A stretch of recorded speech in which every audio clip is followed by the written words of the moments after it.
Hello my dear students. Today in this class we are going to learn about the human respiratory system, respiration, the types of respiration. You know very well this is the important topic in the class 10th of chapter life processes in biology. Also this is the topic in the class 7th of chapter respiration in the humans and animals. So क्या होती है respiration? What is respiration? Respiration is a process by which our body get the energy from food. ऐसी process जिसके through हमारी body क्या लेती है, energy लेती है फूड से. We have done the topic digestive system. In that we have learn that food is broken down into the smaller molecules for the digestion. हमने लर्न कर लिया कि फूड जो है ब्रेक डाउन हो गया स्मॉलर पोर्शंस के अंदर ताकि हमारी बॉडी जो है उसको डाइजेस्ट कर ले.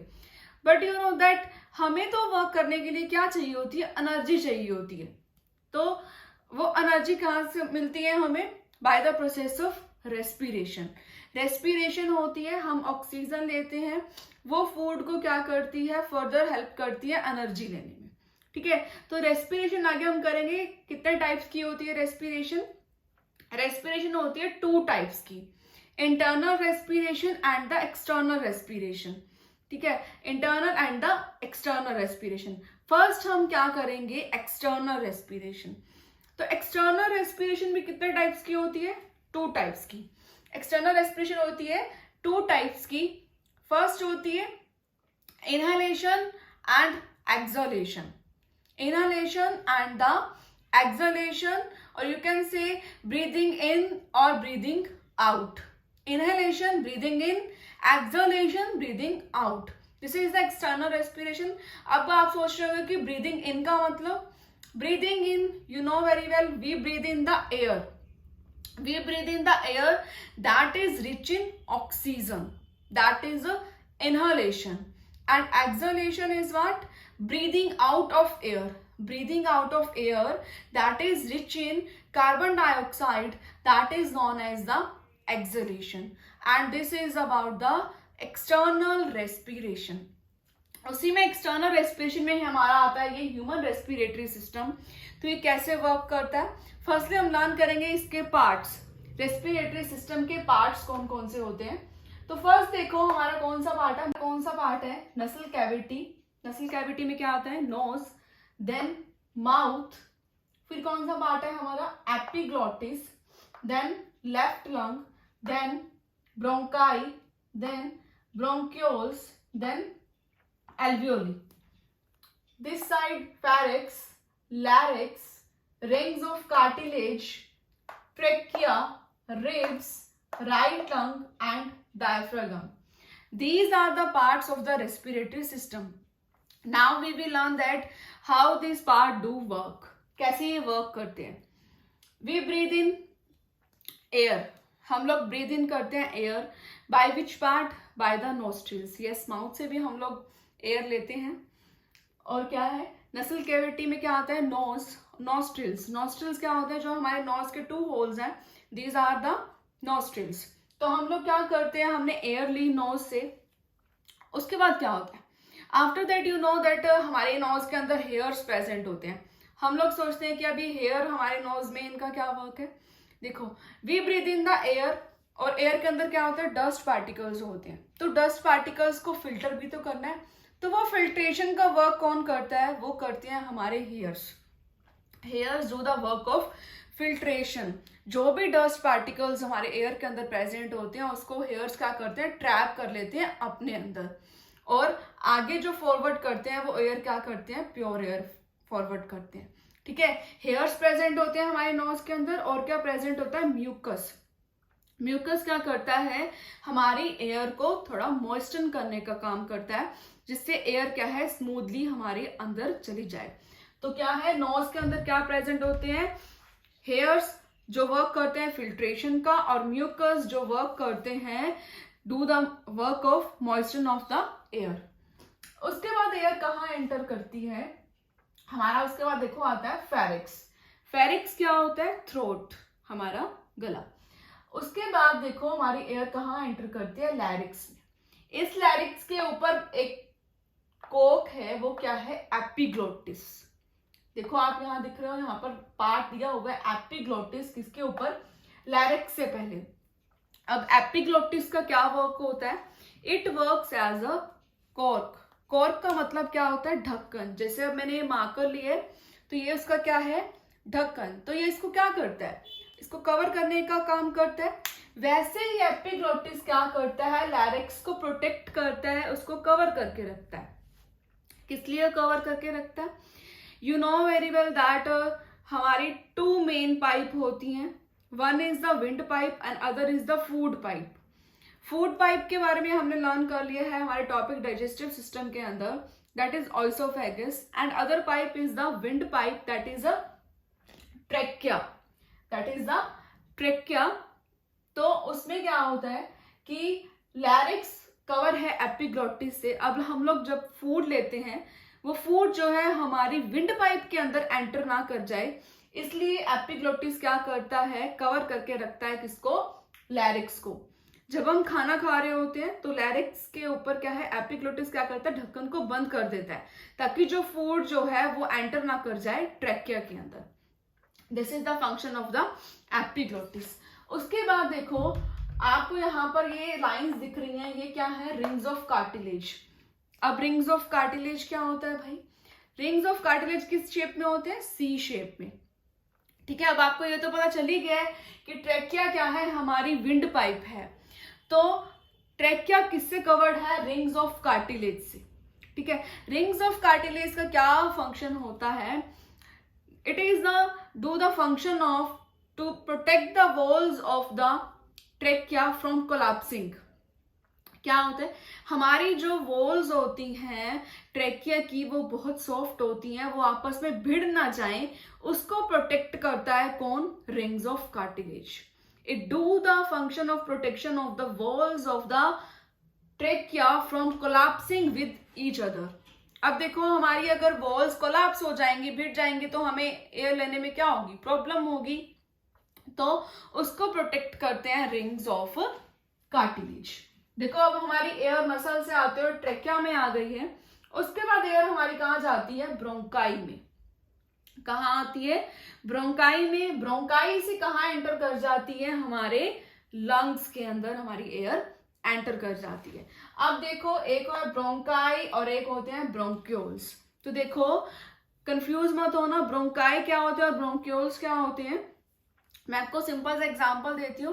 जैसे हमारा स्कूल, आप लोग स्कूल जाते हैं, वो क्या एक गट है, एक प्लेस है जहां पर आप लोग जाते हैं। ठीक है, उसके बाद जो स्कूल है वो किसमें डिस्ट्रीब्यूट किया गया है, सेम तरह के डिफरेंट डिफरेंट रूम्स के अंदर। ठीक है, तो वैसे ही क्या है, एक गट है जहां पर हमारी एयर आई और वो लंग्स के अंदर एंटर किया है, वो क्या है, हमारा स्कूल है। उसके बाद वो ब्रोंकाई जो है डिवाइड हो गया है स्मॉल स्मॉल ट्यूब्स के अंदर, तो वो क्या हो गए हैं, ब्रोंक्यूल्स। जैसे स्कूल डिवाइड हो जाता है क्लासेस के अंदर, वैसे ही ब्रोंकाई किसमें डिवाइड हो गया है, ब्रोंक्यूल्स के अंदर। ठीक है, ब्रोंकाई क्या है, गट है, एक बड़ी ट्यूब है, उसके बाद वो किसमें डिवाइड हो गई है, स्मॉल स्मॉल ट्यूब्स के अंदर डिवाइड हो गए हैं, जो क्या हो गए हैं, ब्रोंक्यूल्स। अब देखो हमारी एयर एंटर कर गई है ब्रोंकाई के अंदर, ब्रोंकाई से कहाँ एंटर कर गई है, ब्रोंक्यूल्स के अंदर। अब ब्रोंक्यूल्स के बाद वो एयर कहाँ जाती है, एल्वियोली के अंदर। देखो ये एल्वियोलीज है हमारे, क्या होते हैं, लंग्स के अंदर क्या होते हैं, मिलियंस ऑफ एल्वियोली होते हैं, और उनका स्ट्रक्चर, उनकी शेप कैसे होती है, ग्रेव्स लाइक स्ट्रक्चर। देखो मैंने इसको राउंड नहीं बनाया, इसकी शेप क्या है, देखो ऐसी है।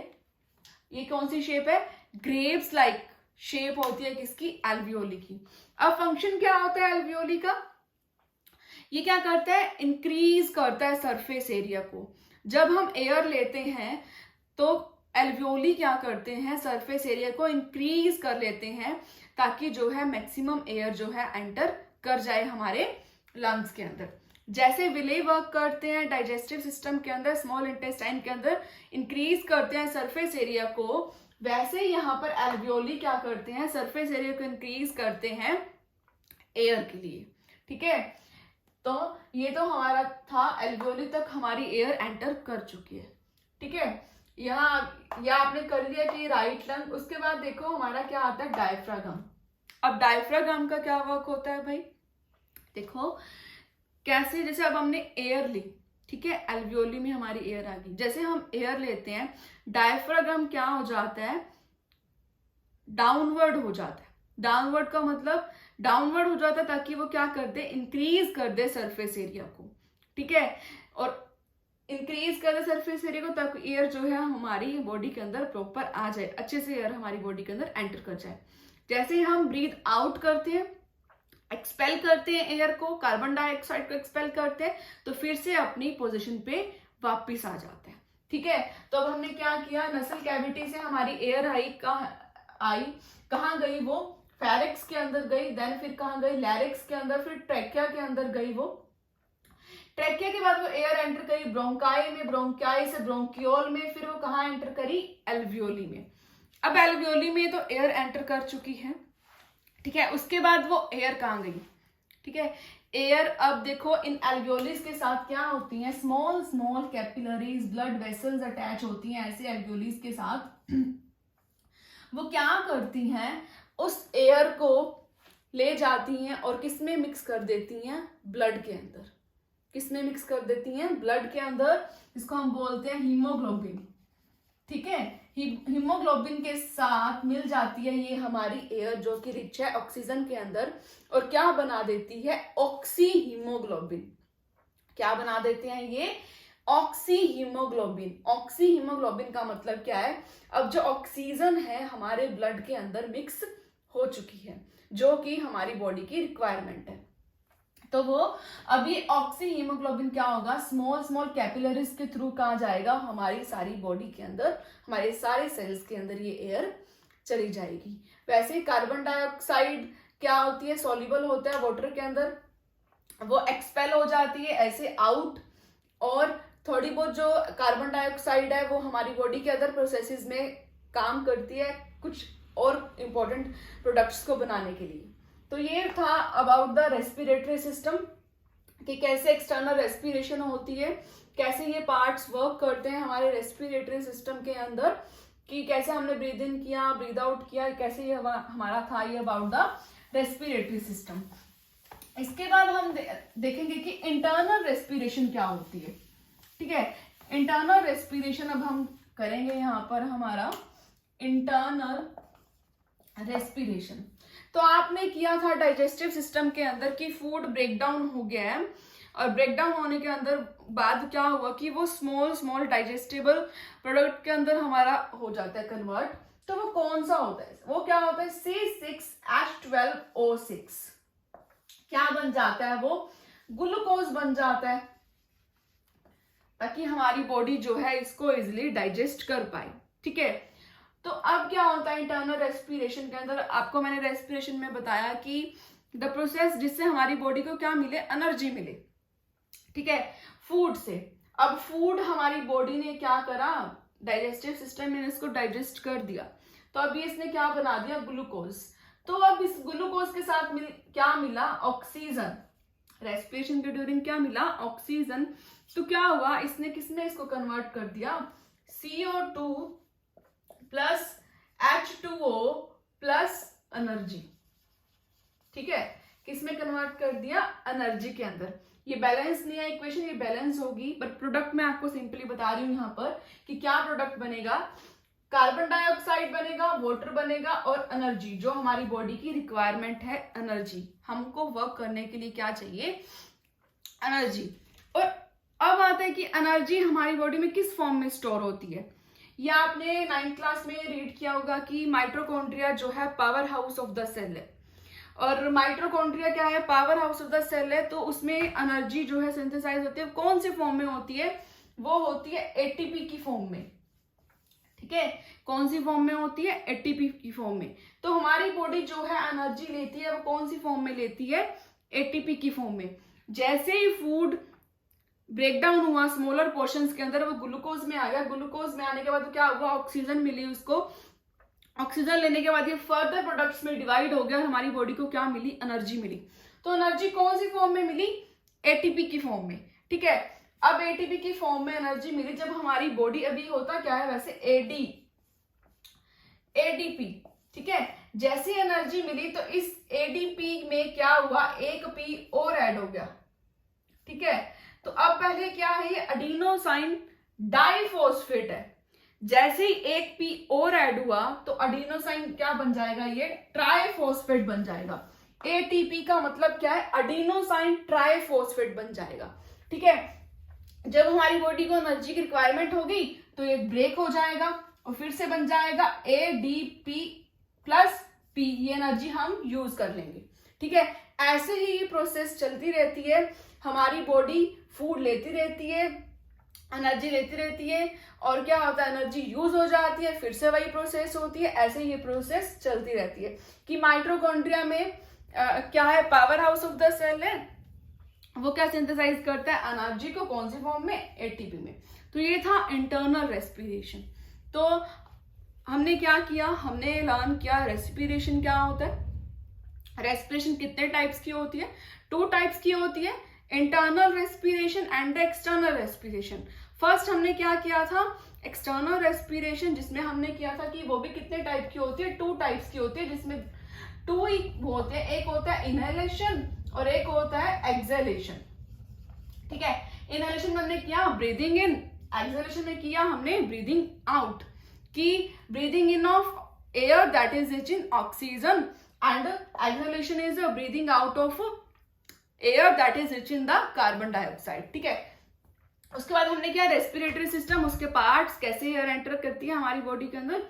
तब हमने किया ये इंटरनल रेस्पिरेशन, कि हमारी बॉडी में जो है फूड जो है ब्रेकडाउन हो गया डाइजेस्टिव सिस्टम में, उसके बाद उसमें क्या एंटर हुई, एयर। तो उस एयर ने क्या किया, फर्दर उसको प्रोडक्ट्स में डिवाइड कर दिया, और हमें क्या चाहिए, एनर्जी। वो एनर्जी हमें मिल चुकी है हमारी बॉडी को वर्क करने के लिए, और कौन सी फॉर्म में होती है, वो एटीपी की फॉर्म में। So this is all about for our today's class. I hope you have understand today's topic. If you like this video, please like it. Thank you all of you.